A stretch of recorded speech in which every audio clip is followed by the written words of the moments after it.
오늘 말씀의 제목을 붙이자면 이방인과 같이 행하지 말라라는 제목으로 말씀을 나누려고 합니다. 그래서 오늘 본문 말씀은요, 에베소서 4장 17절부터 20절 말씀, 에베소서 4장 17에서 20절 말씀 제가 읽도록 하겠습니다. 그러므로 내가 이것을 말하며 주 안에서 증언하노니 이제부터 너희는 이방인이 그 마음에 허망한 것으로 행함같이 행하지 말라. 그들의 총명이 어두워지고 그들 가운데 있는 무지함과 그들의 마음의 굳어짐으로 말미암아 하나님의 생명에서 떠나 있도다. 그들이 감각 없는 자가 되어 자신을 방탕함에 방임하여 모든 더러운 것을 욕심으로 행하되 오직 너희는 그리스도를 그같이 배우지 아니하였느니라. 아멘. 원래는 이 말씀을 준비할 때에 이 본문 중에서 어떤 말씀이 저의 마음에 왔었냐면 20절 말씀이었어요. 오직 너희는 그리스도를 그같이 배우지 아니하였다. 이것을 제목으로 하려고 하니까 제목이 너무 길어서 같은 단락에 있는 같은 내용인데 이방인과 같이 행하지 말라.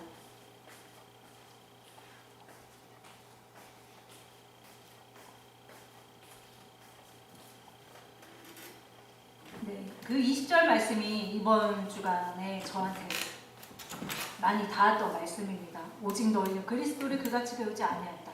되게 뭐랄까요? 이렇게 쉽게 읽어지는 말씀이기보다는 되게 애통함? 뭔가 그런 거 있잖아. 오직 너희는 약간 이런 그런 마음으로 이것이 읽혀졌습니다. 너희는 그같이 배우지 아니하였다. 어떤 답답함? 이런 것이 느껴졌습니다. 우리가 자녀들을 키우다 보면 한 번쯤은 이런 말을 해보셨을 것 같아요. 내가 너를 그렇게 키웠냐? 이렇게. 이런 말을 해보셨다거나 아니면 앞으로 할 예정인 분들도 아마 계실 거예요. 저도 이 말을 했던 것 같기도 합니다. 내가 너를 이렇게 가르쳤니? 이런 말도 우리가 이제 쉽게 합니다. 오늘 본문 내용 중에 지금 제가 마음에 와닿았다는 그 말이 너희는 그리스도를 그같이 배우지 아니했다. 이렇게 말씀하고 계신 거죠. 우리가 언제 이런 말을 듣게 되냐면은 부모가 보기에 부모의 가르침과는 전혀 다른 행동을 자녀가 할 때 내가 너를 그렇게 가르쳤더냐? 이렇게 이야기가 나오죠. 그렇다면 부모 입장에서는 어떤 말할 수 없는 실망감 때문에 이런 이야기를 하게 된다는 것이죠.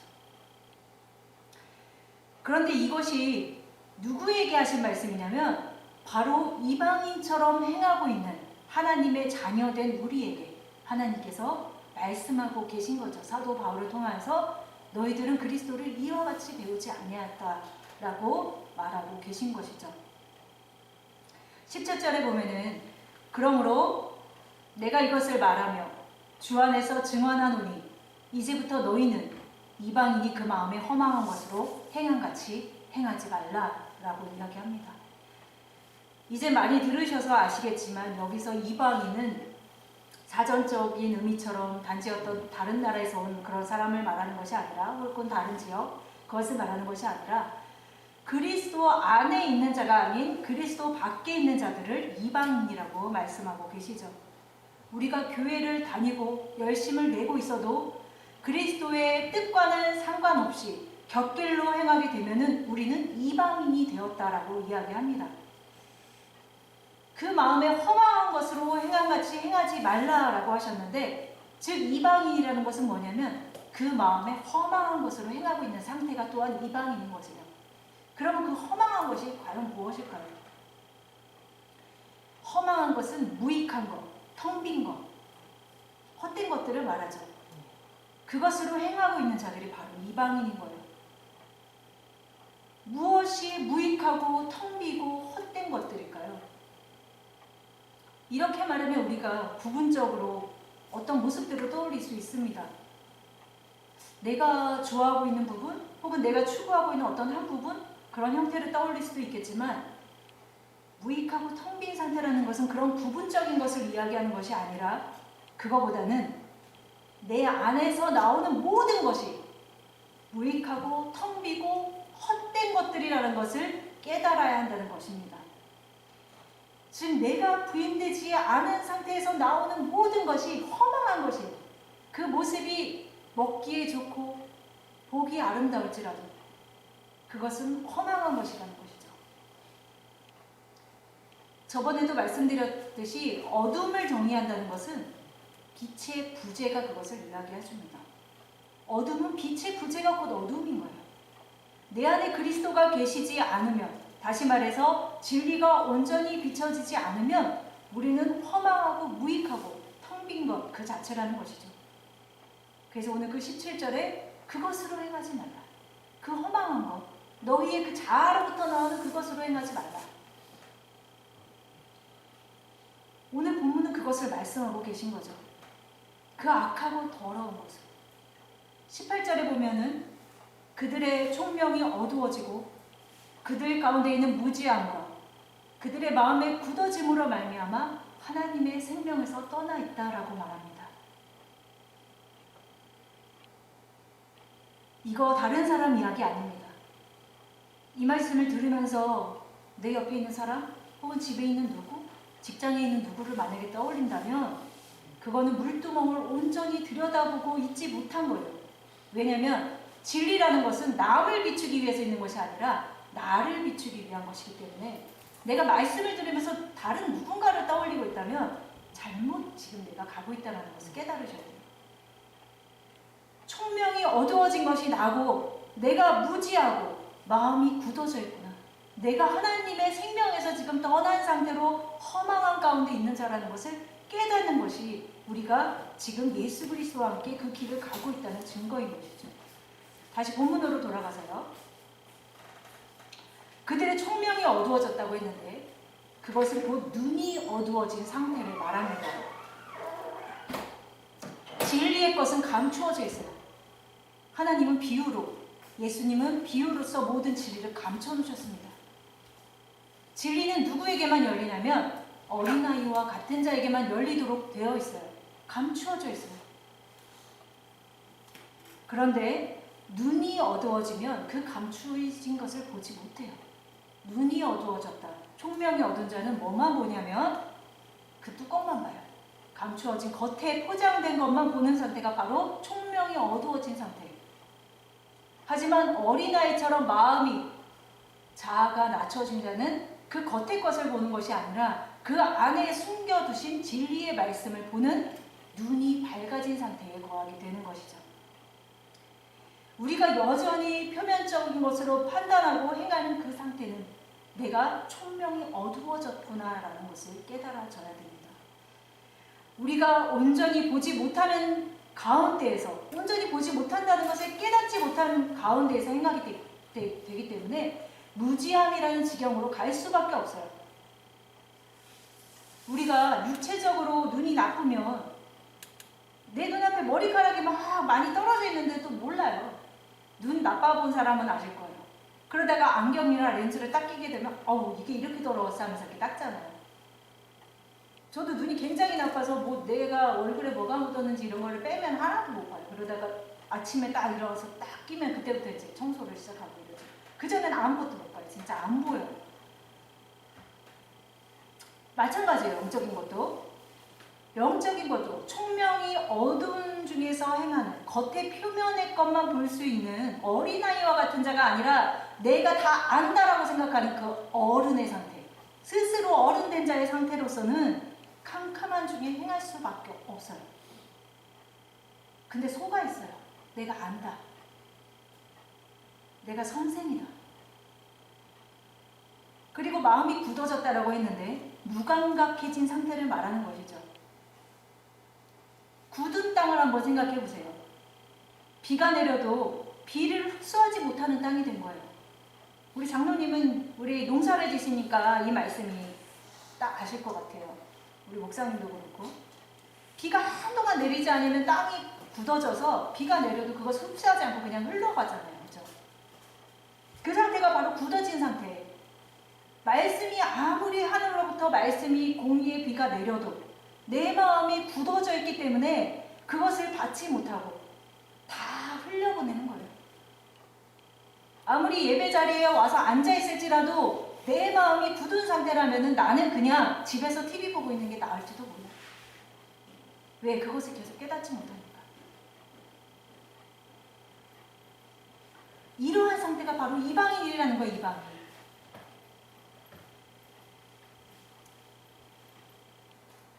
반가운 분이 들어오시네요. 이런 상태가 바로 이방인의 상태라는 것입니다. 18절을 다시 보면은 이렇게 된 결과가 뭐냐면 허망함으로 행하고 무지함 가운데 행하고 총명이 어두워져서 눈이 어두운 상태로 겉의 것만 추구하다 보면 결과가 어떻게 되냐면 하나님의 생명에서 떠나버렸다라고 이야기하고 있다는 것입니다. 길게 설명했지만 결국 이방인이 되었다는 것은 뭐냐면 하나님의 생명에서 떠나 있는 상태가 바로 이방인이 되었다라는 거예요. 우리는 이 말씀을 들을 때에 이방인이 되는 것을 원하지 않습니다. 그렇다면 우리가 이런 게 바로 이방인이구나. 그럼 난 이방인이 되지 않으려고 무엇을 해야 되지? 무슨 또 노력할 어떤 무엇을 또 계획하고 계신가요? 그것도 중요합니다. 그것도 있어야 돼요. 하지만 무엇보다 더 하나님의 생명을 구하는 것이 더 중요하다는 것이죠.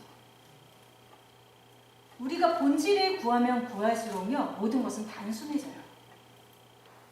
그 안에 모든 것이 있다는 걸 알기 때문에 본질 가운데로 가게 되면 가게 될수록 우리가 단순한 가운데로 가게 됩니다.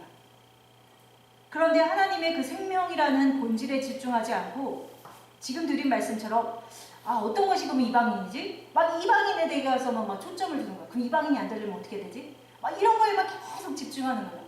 옛날에 그 666 베리칩 나왔을 때 그럼 666 나중에 뭐 666이 나온다고? 베리칩 안 받으면 어떻게 해야 돼? 이 시대의 표적이 뭐야? 이런 거에 막 집중하니까 사람이 복잡해지고 이상한 데로 빠지고. 진리는 단순해요. 하나님의 계명을 받은 자는요 666 받으라 해도 안 받아요. 계명에 집중을 하게 되면 그것은 자연스럽게 떠나가게 돼 있는데 계명은 절로 가 있고 지금 나타난 일, 내가 어떻게 하면 이것을 피할 수 있을 것인가, 이거에만 집중을 하다 보니까 사람이 복잡해지고 하나님의 본질에선 점점 더 멀어지게 되는 것이죠.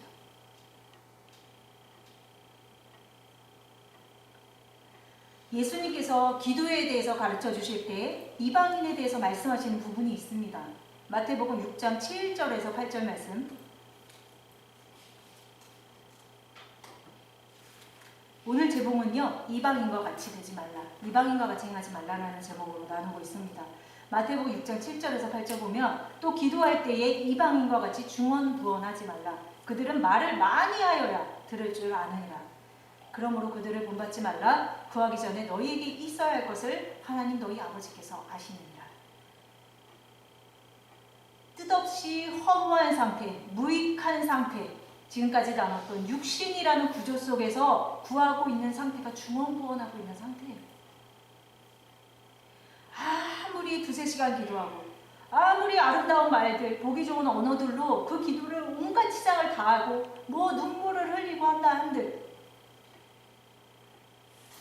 내가 부인되지 않은 상태에서 나오는 기도는요, 하나님 보시기에는 파리가 윙윙윙 거리는 소리밖에 안 된다는 거예요. 다른 말로 하면 우리는 꽹과리 같다라는 것이죠. 하나님이 받으시고자 하는 진짜 기도는요, 단순해요. 애통함, 마음이 가난한 심령으로 하나님 앞에 내가 죄인임을 고백하는 그 기도, 그것이 하나님이 보시기에는 찬양이고 또한 기도인 것이죠. 근데 우리는 무엇을 많이 하여야, 무엇을 하나님께 많이 드려야지만이 그것이 기도이고 찬양이고 예배라고 생각하라는 것이죠. 그게 바로 이방인이에요. 이방인의 상태가 무엇인지 또 다른 말씀을 보게 되면요, 베드로 전서 4장 2절에서 3절 말씀.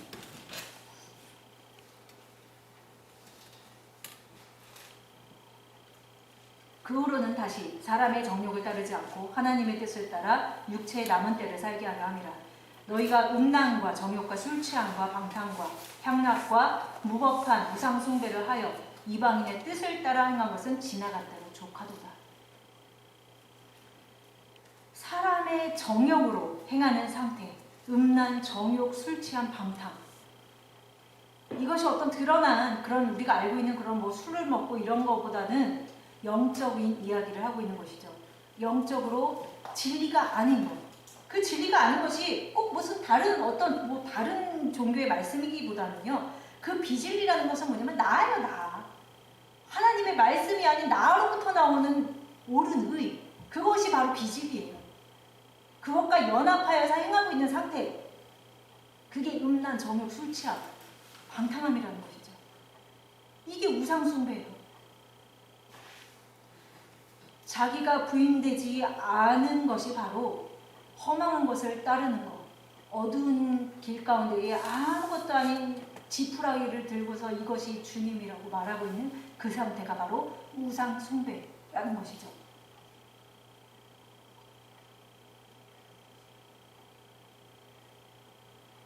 하나님의 말씀보다는요, 자기 안에서 나오는 것으로 그게 더 앞서 있어요.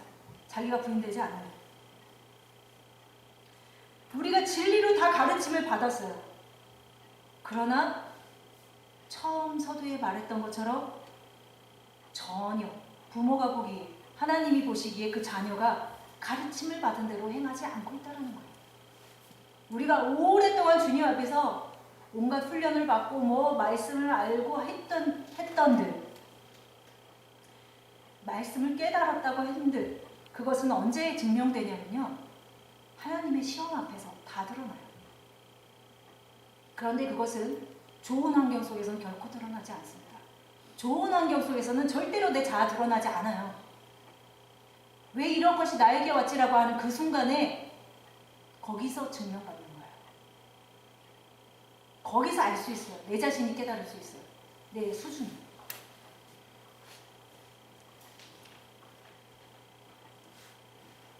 베드로전서 4장 1절 한번 볼게요.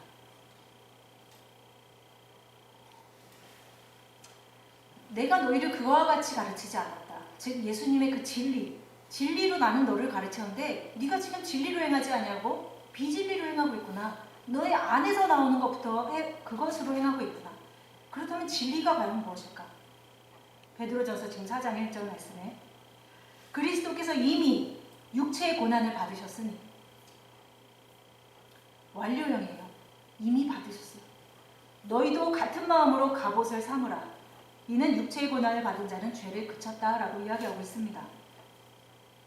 그리스도께서 십자가에 죽으셨다라는 것은 뭐냐면, 육신을 가진 자가, 육신을 입은 자가 질 수 있는 모든 죄성, 육신을 입었다라는 것은 그냥 죄 그 자체예요.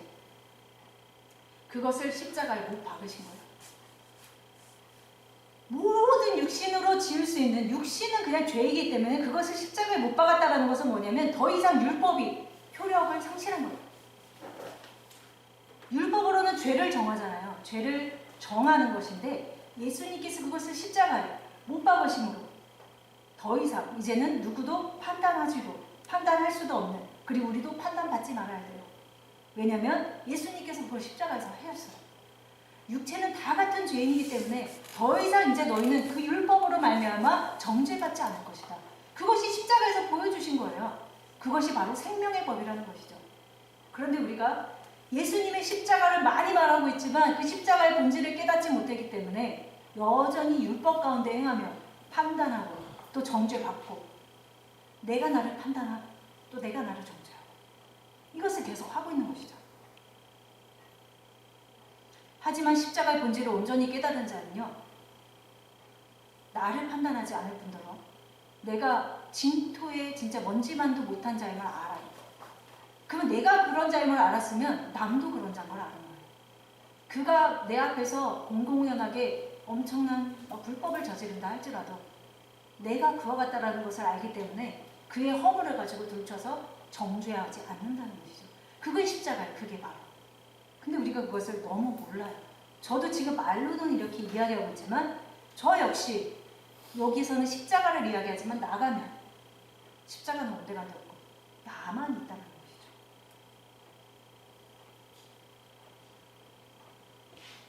우리가요, 그와 같이 가르침을 받지 아니했는데 진리를 머리로만 받은 거예요.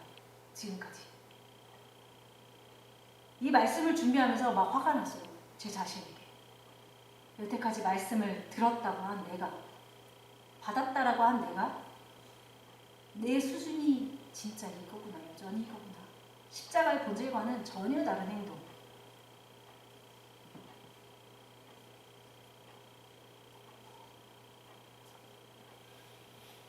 십자가를 설명하기 위해서 지금 진리 부분에 대해서 이야기하고 있는 거예요. 잠깐. 그 가르침을 받았다. 진리로 가르침을 받은 거. 이거는 예전에도 우리 주일학교 때 이런 예화를 많이 들었었는데, 한 아이가요 마트에서 뭘 훔치다가 주인한테 걸렸어요. 여러분도 뭐 훔쳐본 적 있으신가요? 저는 있어요. 한 아이가 마트에서 뭘 훔치다가 주인한테 딱 걸린 거예요. 그때 주인이 걔를 딱 잡았어요. 너 이거 아빠한테 말할 거야, 니네 아빠한테. 근데 아이가 통사정을 했어요. 그것만은 안 돼요. 저희 아빠한테는 절대 얘기하시면 안 돼요. 저희 아빠는 진짜 무섭거든요. 제가 시키는 대로 다 할게요. 그때 주인이 옳았구나. 지금 일손도 바쁘고 하니까 그걸 이용해서 아이에게 뭔가 꾸준히 일을 시키기로 마음을 먹었어요. 그래? 그럼 내가 아빠한테 얘기하지 않을게. 그 대신 너 여기 정리하고 이것도 좀 치우고 막 이렇게 해서 일을 시키는 거예요. 그래서 이 아이는 학교를 끝나면은 항상 그 마트 앞을 지나가야 되는데 항상 거기 들려서 일을 해야 되는 거였어요. 그 어린 아이가 일을 하니까 얼마나 힘들겠어요. 게다가 주인이 뭐 친절하게 해주는 것도 아니고 아이가 너무 이제 힘이 든 거예요. 너무 이제 고통 중에 있는 거예요. 그래서 날마다 밤마다 고민했어요. 그냥 아버지한테 가서 얘기할까? 그냥 솔직히 다 얘기할까? 아니야. 그럼 난 아마 죽을지도 몰라. 쫓겨나겠지? 다시 마음을 접고. 그렇게 여러 날이 지나다가 결국에 도저히 못 참겠어서 더 이상 안 되겠는 거예요. 그 압박이 너무 심한 거예요. 내가 아버지 앞에 가서 있었던 일을 다 이야기해야겠다. 그러고 아버지 앞에 나아갔죠. 아버지 이러이러해서 제가 지금 이렇게 되었습니다. 그랬더니 아버지가 왜 그걸 이제야 얘기하냐면서 그동안 얼마나 힘들었냐. 아이를 안아주고 위로해 주었던 거죠. 근데 우리는 어떻게 할 것 같아요? 왜 그걸 이제 얘기해 이 자식아! 이 미친 막 이러면서 막 이렇게 하지 않겠어요? 너 당장 매 꺾고 와! 이것은 지어낸 예화죠. 예화지만 이것이 십자가를 저는 잘 설명해 준다고 봅니다. 바로 십자가라는 것은 이거예요. 우리가 죄에 묶여 종노릇하던 나의 어떤 그 행위 때문에 악은 우리를 묶어요. 너 이거 안 하면 그렇게 돼. 계속 정죄받는 거예요. 그러다가 정죄가 여기까지 차면 그때서야 내가 아버지께 고백해야겠다 하고 주님 앞에 나서 회개하는 거예요. 그 고생을 하다가 그러면 아버지는 내 아들이 언제 오나 밖에서 기다리다가 그때만을 기다리셨던 거예요. 하나님 아버지. 왜 이제 와서 얘기했니? 그래서 안아주고 위로해 주시는 것이죠. 그것이 바로 아버지잖아요. 사랑, 십자가. 그리고 나서 아이가 함께 정말 이제는 자기는 더 이상 무서워하지 않아요. 더 이상 뭐 마트 앞을 지나가던 뭐든 이제는 당당합니다. 마트 앞을 지나가고 주인과 함께 아버지와 손을 잡고 갑니다. 뭐 무서울 게 이제 없어요. 그리고 아버지가 그 주인에게 죄송하다라고 얘기했고 아이가 훔쳤던 물건 값에 10배를 주고 나옵니다. 그게 바로 구속이에요. 속죄. 이제 더 이상 마트 주인은 효력을 잃었어요. 이것이 바로 율법이 효력을 잃은 상태예요. 더 이상은 정죄할 게 없는 거예요. 아버지가 다 갚아주셨는데 뭘 정죄할 게 있어요? 아이를 더 이상 묶어 놓을 수가 없어요. 뭐가 없어. 뭐 건더기가 없어요. 건덕지가. 그러고 나서 잘못을 뉘우친 아이는 아버지의 사랑을 느꼈기 때문에 더 이상 훔치는 일을 하지 않았습니다. 이게 바로 십자가인 거죠. 전 처음에 껌을 훔쳤습니다. 그게 시초였죠.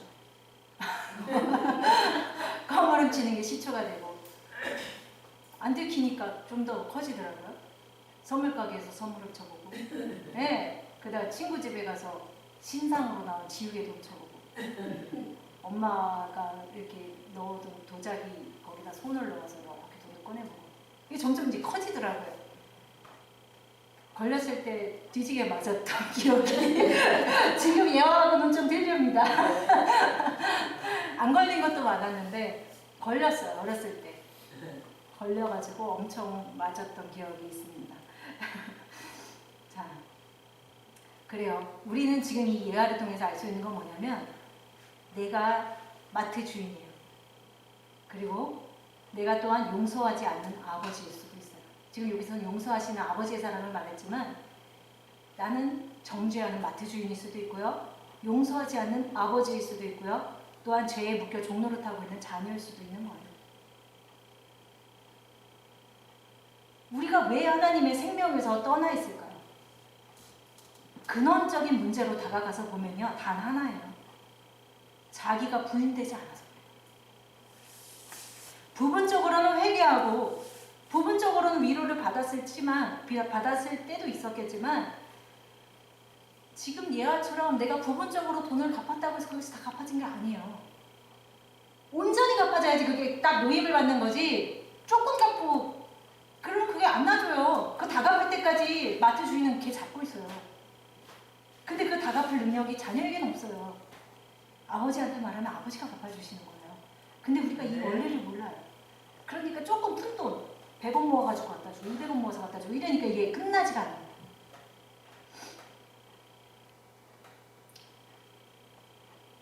자기 부인이라는 것은요, 완전히 죽은 것을 말해요. 완전히. 육체로서는 나나 너나 다 같구나, 할 수가 없구나. 죽음이라는 것은 부분적인 죽음이라는 건 없는 거예요. 완전히 죽은 것을 죽었다라고 말하는 거죠. 내가 완전히 허망하고 완전히 무익한 존재구나 라는 깨달음이 진리를 통해서 비춰지지 않았기 때문에 여전히 자기에게서 나오는 것으로 행하고 있어요. 그 많은 가르침을 받았지만 이것이 바로 생명에서 떠나게 하는 본질적인 뿌리.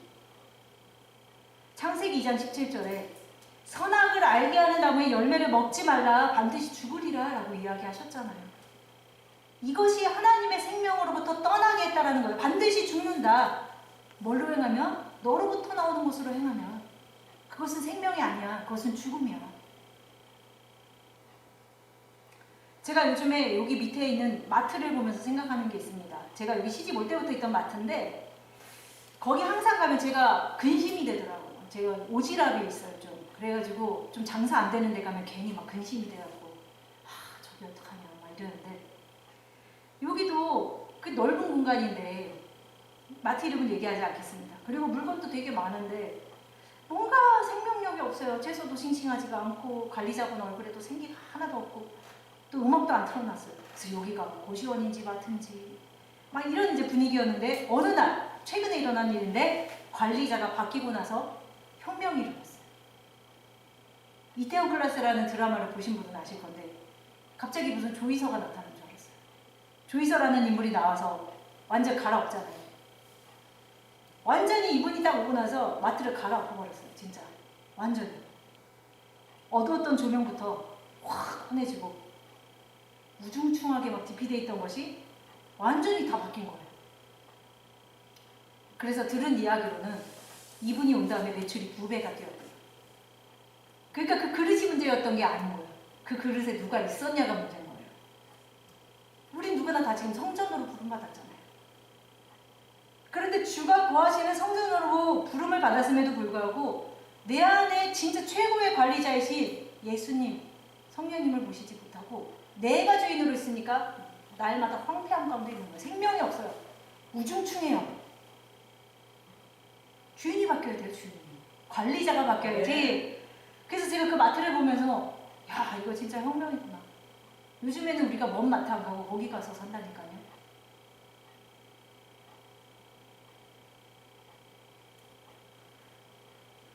자, 그래서 다시 본문으로 가면요. 19절에 그들이 이제 감각 없는 자가 되었다고 했잖아요. 그래서 자신을 방탕함에 방임하고 모든 더러운 것을 욕심으로 행하고, 그게 다 자아로 행하는 상태예요. 그런데 20절에 오늘 제가 마음에 와닿다라는 그 20절에 오직 너희는 그리스도를 그같이 배운 적이 없다. 나는 진리로 너희들을 이렇게 가르친 적이 없어. 나는 십자가의 본질, 그 죽음을 이야기할 것인데 너희들을 십자가의 본질에서 떠나서 너희들이 원하는 것, 너희 마음에서 생각나는 대로 이야기하는 그 죽음 가운데에서 선악과를 먹은 상태에서 행하고 있구나. 막 그런 답답함, 사도 바울이 이것을 쓰셨지만 성령의 감동으로 쓰셨을 거 아니에요. 어떤 그런 답답함이 제 안에 있다는 것을 느꼈습니다. 저에게 하시는 말씀이었기 때문에.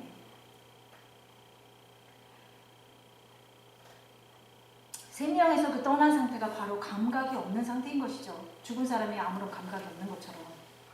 살아있다고는 하지만 죽은 상태. 그 상태가 되면 자신을 방탕에 방임하게 되고 모든 더러운 것을 자기 속에서부터 나오는 것으로 행하게 된다는 것이죠. 우리가 이론은 참 잘 아는 것 같은데 현실이 눈앞에 오면요 거의 99.9%는요 십자가의 본질을 떠나요. 그게 바로 육신이에요. 근데 예수님께서 그 육신을 박으셨다고요, 십자가에. 그래서 그것을 정죄받고 정죄할 것이 아니라 그것으로 뭘 하면 되냐면요 하나님 앞에 나아가는 거예요. 주님, 저 또 이렇습니다. 주님, 제가 이래요. 제가 요즘에 목사님이 일종의 자서전 같은 말씀을 쓰고 계시는데 제가 그래서 편집을 하다가 목사님의 그런 일대기를 이제 타이핑을 하다 보니까 많은 생각을 하게 됐어요. 나중에 책이 나오면 꼭 보시기 바랍니다. 야, 우리의 신앙생활은 진짜 이거는 너무 아무것도 아니구나. 목사님이 걸어오신 길은 진짜 이거는 그냥 가시밭을 걸었구나. 그렇게 생각이 되면서 거기에 어떤 문구가 있었냐면 이제 아이들을 키울 때의 모습이었어요. 그런 그러니까 자녀도 내가 어찌할 수 없고 내 남편도 내가 어찌할 수 없다는 것을 하나님 앞에 고백하는 것. 그것이 곧 자아의 죽음이었구나. 현재 와서 깨달으신 것이 아니라 그때 당시에 깨달은 걸 일기장에 썼다가 지금 이제 쓰시는 건데 그때 이미 자아의 죽음이라는 것을 이야기하고 계셨더라고요. 그래서 내가 내 것으로 행하였더라면 그 가정이 불화했을 텐데 나는 그 가정이 내 말로 인해서 어떤 불화 가운데 들어가는 것을 원치 않아서 자녀도 가정도 다 하나님께 맡기고 나아가는 훈련이었다라고 그렇게 써놓으셨더라고요. 그래서 그걸 보면서 야, 이거구나. 이게 바로 자아의 죽음이구나. 근데 우리는 그런 환경이 딱 오면은 자아의 죽음은 볼 수 없어요. 십자가는 온데간데 없어요. 여태까지 들은 말씀 이미 백지화돼요. 저더라고요. 그것이 바로 저예요.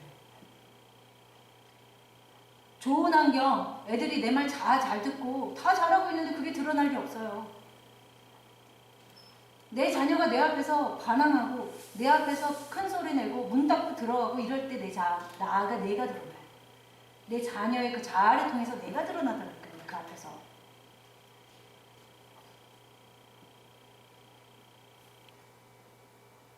자기가 부인되는 거는요. 현실상 내가 지금 이렇게 하고 있는 것이 너무나도 맞고 너무나도 타당해요. 상대가 저렇게 나오는데 가만히 있어? 아니지. 당연히 나도 이렇게 해줘야지. 너무나 타당한데 그걸 내려놓으라는 거야. 그거를. 너의 그 오름. 그 너무 옳은 거 안 돼. 그 오름을 내려놔야지. 예수 그리스도의 십자가가 빛을 발해서 예수님이 하시고 나는 주님께서 하셨습니다라고 영광을 돌리게 되는 것인데 우리가 그것이 다 빠져있어요. 생략. 중간 생략. 성경 인물에 보세요. 요셉처럼 억울한 일이 많았던 인물이 있나요? 요셉이 옥중에 갇혔을 때 너무 억울해갖고 그 원통한 때문에 잠 못 자고 밤새 옥문을 두드리면서 내가 안 그랬어! 이렇게 했나요? 안 그랬잖아요. 그가 했던 것은요. 하나님 앞에 나아갔던 것밖에 없어요. 근데 그것은 육신으로 할 수 없어요. 내 안에 성령님이 계실 때에 내가 계속 성령을 의지할 때에 내 육신으로는 할 수 없음을 내가 십자가에서 깨달았잖아요. 그러면 나는 그 십자가의 죽음과 함께 다시 부활의 자리로 나가야 돼요. 주님 나는 할 수 없습니다가 죽음이라면 나는 그럼 주님께 나아갑니다가 생명인 거잖아요. 죽음과 부활이 항상 내 삶 가운데서 끼어서 매 분초마다 그것이 있어야 되는데 죽음까지밖에 못 가요. 생명으로 나아가지 못해요. 그 가운데 제 머릿속에 에녹이 떠올랐어요. 에녹이라는 인물을 아시죠? 에녹에 대한 기록은요 딱 한 절이에요. 창세기 5장 20절. 근데 이 한 절이 어마어마한 것을 나타내 줍니다. 에녹이 하나님과 동행하더니 하나님이 그를 데려가심으로 세상에 있지 아니했다라는 말씀이 최근에 저에게 새롭게 다가오더라고요. 이게 너무 진짜 멋있는 말이에요. 그가 하나님과 동행하였다라는 것은요 그가 그 안에 죽음과 생명이 있었다는 걸 뜻해요. 그를 데려가셔서 세상에 있지 아니하였다는 말을 예전에 배운 것으로는 하나님이 이렇게 승천 휴거라 그랬죠. 그때 당시에는 휴거했나? 이렇게 생각했었죠. 옛날에는. 근데 그거보다는 지금 제가 깨달아진 건 뭐냐면 그의 수준이 그 안에 생명이 있기 때문에 이 세상에 거하지 않는 수준인 거예요. 데려가신 거예요. 이 땅에 있는 자가 아닌 하늘에 거하는 자의 수준을 말해주고 있는 거예요. 이 에녹이라는 인물이 어떤 옛날에 무슨 휴거 막 이런 걸 얘기하고 있는 게 아니라 이것이 바로 성경이 말하는 들림, 하늘로 들림 받았다라는 거구나. 공중으로 올라갔다라는 것이 바로 이것을 뜻하는구나. 이 땅에 거하지 않은 영적 상태, 에녹은 이 수준에 다다랐던 거예요. 왜? 하나님과 동행했기 때문에. 우리가 그런데 땅의 수준에 있으면요, 땅에서 일어나는 모든 일에 다 얽혀 있어요. 땅에서 일어나는 모든 일에 내가 다 참견해야 되고, 내가 다 해야 되고, 다투고, 땅에서 거하는 상태는 바로 짐승의 상태를 말하는 거예요. 우리 집사님, 개들이 짖는 소리 혹시 무슨 소리인지 알아세요? 쟤들이 무슨 말을 하고 있구나. 모르시죠? 왜 그러냐면 사람이기 때문에. 근데 짐승끼리는 통해요. 짐승끼리는 통해서 지들끼리 뭐 하고 뭐 싸우기도 하고 이러는데 사람이기 때문에 못 알아들으시는 거예요. 그런데 우리가 이 땅에 살면서 참 많은 전쟁이 있습니다. 내 말이 옳다, 네 말이 옳다 하면서 막 하잖아요. 그거 왜 그런지 아세요? 같은 짐승이라서 그래요. 통해서. 같은 짐승끼리 싸우는 거예요. 왜? 서열 싸움하는 거예요.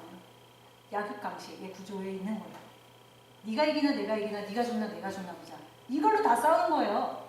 진리라는 이름으로 유튜브에서도 싸우고 있는 거예요. 많은 것이 막 비판하고. 왜? 자기들끼리 말이 통해요. 그런데 하늘에 가는 자는 그런 거에 관심 없어요. 땅의 일에 관심 없어요. 뭐만 찾냐면 하나님의 본질 가운데 나아가는 거에만 관심이 있는 것이지. 다윗을 예를 들어보세요. 사무엘이 왕이 누구인지를 찾으러 왔을 때 다른 형제들은 전부 다 그 자리에 있었잖아요. 내가 왕이 될까 싶어서. 그런데 다윗은 그거에 관심 없었어요. 다윗은 뭐 했냐면 들에서 양 쳤어요.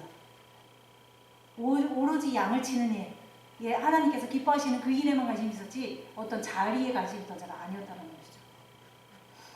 그런데 우리가 짐승의 구조에 있으면 싸워요. 그게 짐승의 구조예요. 밥그릇 싸움, 서열 싸움. 예수님을 보세요. 아무리 옆에서 찌르고 예수님을 가두고 모함하고 그래도 예수님은 이 땅에 거하지 않는 분이기 때문에 그들에게 대응하지 않으셨잖아요. 그래서 말씀에 수염을 뽑아도 왼뺨을 쳐도 오른뺨을 줍니다. 그게 예수님의 구조인 거예요. 그게 바로 하늘의 구조예요. 근데 우린 땅의 구조. 왼밤 쳤어? 그럼 오른밤 맞아. 똑같이. 눈을 찔렀어? 그럼 너도 눈 찔러야지.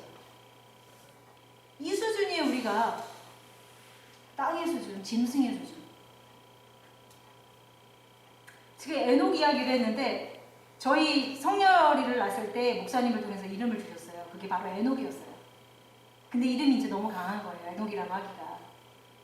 그래서 그거를 이제 한문으로 그 이름의 풀이를 해서 한문으로 성열이라고 줬는데 별성자에다가 그 기뻐할 열이에요. 하나님이 기뻐하시는 별.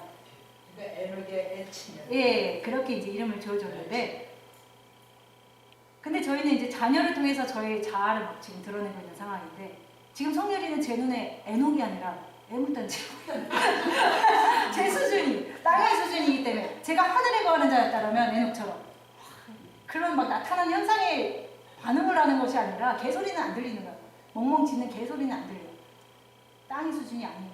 근데 제가 땅의 수준인 거니까 네가 짖었어? 그럼 나도 더 크게 짖어야지. 이렇게 되는 거예요. 그러니까 집에서 싸움이 벌어지죠.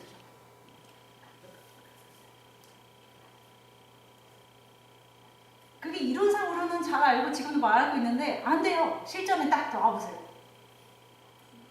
그런데 그거 이겨야 돼요. 지금 저희 숙제예요. 근데 이것이 보니까 엄마들보다 아빠라는 구조가 더 힘들 것 같아요. 아빠라는 구조가 이 앞에서 이 아들이라는 존재가 막 자기 불의함을 나타내고 막 불법을 행하는 것을 봤을 때 이 엄마라는 구조보다는 아빠라는 구조가 이것을 더 이기기 힘든 그런 부분들이 있는 것 같더라고요. 제가 개인적으로 봤을 때는. 근데 지금 정말 우리가 이 가정에서 일어나는 이것도 하나의 훈련이잖아요. 자아를 내려놓는. 나의 오름을 내려놓는. 이것을 우리가 통과하지 못한다면 내가 아무리 유튜버로 100만 유튜버가 된들 그것이 뭐냐는 말이에요. 하나님 보시기에는 생명이 없다. 하나님과 상관이 없는 일. 그래서 제가 요즘에 또 죽이고 또 우리 집사님 김은주 집사님이 아들들 키울 때 했던 말씀들, 그리고 일단 무슨 말이 하고 싶어도 시간을 가지고 이야기해라 이런 말들을 마음에 새겨갖고 곧바로 이야기하지 않고 그래? 한번 생각해보자 이렇게 이제 하니까 뭐 앞에서 막 미운 말도 하고 별의별 소리 나고 막 미워요. 진짜 지금 너무 미운데 이렇게 시간을 두고 돌이켜서 이렇게 와보니까 좀 시간이 지나면요 자기가 알고 와요. 진짜 말씀하신 것처럼 곧장은 안 돼도 자기가 수그리고 이렇게 들어오는 것들이 보이더라고요. 그래서 아 이거구나, 내가 이것을 경험하지 못했다면 난 여전히 짓고 있었을 텐데 그 지짐이 이제 좀 내려놔졌어요. 그래서 근데 이제 제가 그런 것 때문에 교회 와서 이제 기도를 하다가 하나님이 주신 말씀이 있었어요. 가라지를 뽑으려다가 알곡을 뽑게 된다라는 말씀이 떠오르더라고요. 아, 우리는 너무 가라지를 뽑으려고 아까 본질에 집중하지 못하고 드러난 거에 우리가 막 반응한다고 했잖아요. 가라지가 막 드러나니까 그 가라지에 막 반응하는 거예요. 가라지 나왔네, 이거 빨리 데워버려야지. 막 말에서 검이 나오잖아요. 오늘 제가 영상 올렸는데 어린이 영상. 말에서 막 검이 나와가지고 이걸 막 쳐버리려니까 영혼까지 다 쳐버리는 거예요. 그 안에 있는 알곡까지. 그래서 그 말씀을 받고 또 한 가지 떠오르게 한 건 뭐냐면 사랑은 알몸으로 하는 것이다. 이상한 야한 생각하지 마세요. 사랑은 알몸으로 하는 것이 옷을 입고 하는 게 아니에요. 근데 우린 너무 많은 옷을 입었어요. 살면서 내가 알고 있다는 그 지식의 옷을 너무 많이 입어서 내 자녀를, 내 이웃을 알몸으로 대해야 돼요. 수치. 나도 수치스러운 인간이고 아무것도 없는 존재에 똑같은 성선에서 이거를 사랑해야 돼. 그것이 이웃 사랑인 것인데, 그것이 바로 원수를 사랑한다는 것인데, 나는 이미 옷을 다 입었어. 그리고 내 앞에 있는 사람만 빨개 벗겨놓고서 너는 지금 빨개 벗었어. 너는 지금 수치스러워. 너는 더러워. 이렇게 이야기하고 있다는 것이죠. 내가 옷을 입고서 이야기한다면. 하지만 예수님은 하나님의 아들이심에도 불구하고 이 땅에 옷을 벗고 오신 거예요. 한마디로 말하면. 가장 수치스러운 자리로 내려오셔서 우리와 같이 하신 그것을 보여주신 것인데, 우리는 너무 많은 치장, 내 재물을 팔찌 끼고, 그건 진짜 본인 팔찌를 얘기하는 거야. 내가 알고 있는 것들, 그것으로 대하고 있다는 것이죠. 자, 21절 말씀 이제 뭐 거의 정리하겠는데요. 진리가 예수 안에 있는 것 같이 너희가 참으로 그에게서 듣고 또한 그 안에서 가르침을 받았을진데, 너희는 유혹의 욕심을 따라 썩어져가는 구습을 따르는 옛사람을 벗어버리라. 그것이 바로 옛사람이라는 거예요. 지금까지 말한 모든 것이 바로 옛사람이에요. 율법의 부족 가운데 여전히 거하는 옛사람을 벗어버려야 된다. 이제는 벗어라. 너희 안에 그 생명이신 진리가 있다면, 그 가르침을 받은 게 분명하다면 그것이 하나님 앞에 확증이 되어야 돼요. 하나님은 그것을 반드시 확증하세요. 환경 속에서. 그게 바로 시험과 연단인 거예요. 거기서 합격해야 되는데 합격을 못하고 있습니다. 저도. 에베소서 4장 23절에 오직 너희의 심령이 새롭게 되어 하나님을 따라 의와 진리의 거룩함으로 지으신 새 사람을 입으라. 이 말씀을 전하려고 해서 그런지 제가 냄비를 치우려고 딱 냄비를 들었는데 냄비에 있는 물이 제가 입고 있던 옷 안으로 다 들어온 거예요. 아니, 냄비를 들어도 어떻게 그렇게 번쩍 들어요? 그냥 이 정도로 들잖아요. 근데 안으로 들어가. 근데 그 물도 깨끗한 물이 아니라 순대 삶은 물. 순대 삶은 물이 여기 안에까지, 저한테만 그런 일이 벌어지는지 저도 잘 모르겠는데 딱 들어오는데 안으로 다 들어갔어요. 그래서 옷을 다, 속옷까지 다 갈아입었어요. 오늘 이 말씀을 준비하려고 그랬나봐요. 완전히 더러워지니까 갈아입잖아요. 부분적으로 조금 튀겼으면 좀 닦고 말았겠지만 완전히 다 들어가니까 아이고 이거 입을 수가 없네 하고 벗는 거잖아요. 그래서 우리가 지금 읽은 말씀처럼 오직 너희의 심령이 새롭게 되어, 이제는 옛 구습, 옛날 그거 율법, 그 정죄, 이제는 그걸 따라가면 안 돼. 이제는 너희가 가르침을 받았잖아. 이제는 거기에 십자가에 못을 박았으니까 거기서 예수 그리스도와 함께 죽고, 이제는 그것으로 살 것이 아니라 생명으로 나아가야 된다는 가르침을 받았다라면 우리는 그것으로 나아가야 된다는 거예요. 근데 그 십자가의 길은요, 미련해 보여요. 눈을 찔렀으면 눈을 찔러야지 그것이 현명해 보이잖아요. 가라지가 자랐으면 가라지 쳐야지 현명한 거잖아요. 세상은 그렇게 가르치잖아요. 근데 예수님은 바보 같은 길을 가르쳐요. 미련한 거. 가라지 그냥 둬. 눈 찔렀으면 그냥 둬. 근데 그게 우리 마음에 와닿지가 않아요.